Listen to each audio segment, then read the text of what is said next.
Tõusu peal on raskus jälle.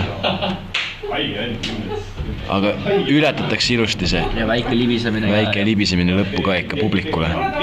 Ja nüüd on hoog sees ja kinni. Ilus suur samm karistab seda rada. Võiks öelda, et see on tema võistlus. Väga ilusti.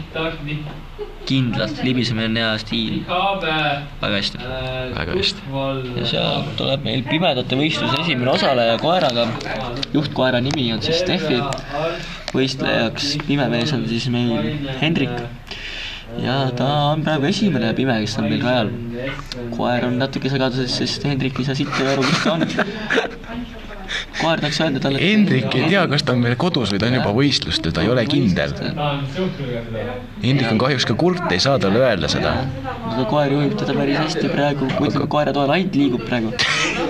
Hendrik ise, jah, mina olen Hendrika kohtunud, rääkisin eile hotellis, ütles, et loodab ikka sinna medalit, aga isiklikult mulle Hendrik ei meeldi ja paleb praegu mööda ja läheb pikemale ringile, sest Hendrik on pime.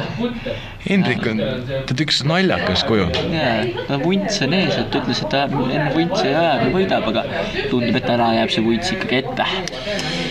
Jah, kes teab, mis vuntsi ta seal ajas meil. Pime ja kurt.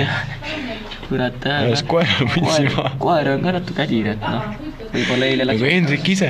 Võib-olla läks treeningutega natuke liial eile õhtul, et täna ei ole päris seda värskust, et noh, läheb edasi, aga nad tunnen, et on varuväljaka ja nüüd võtavad alles selle paremale kurvi ja poogne ja on valmis finišeeruma. Aga mis, noh, Steffi natuke kardub kõrvale ja no Hendrik jah, kurat, võite muidugi saab nägijaks, aga täna Hendrik ei saa, noh. Ja Hendrik on rajalt väljas. Hendrik jääb pimedaks. Ja ei, kurat, ja nüüd arvab, et ta on vetsus ja parib koera ära ja mõtleb, et hakkab urineerima, aga ei, Hendrik, see on vale, Hendrik, me ei.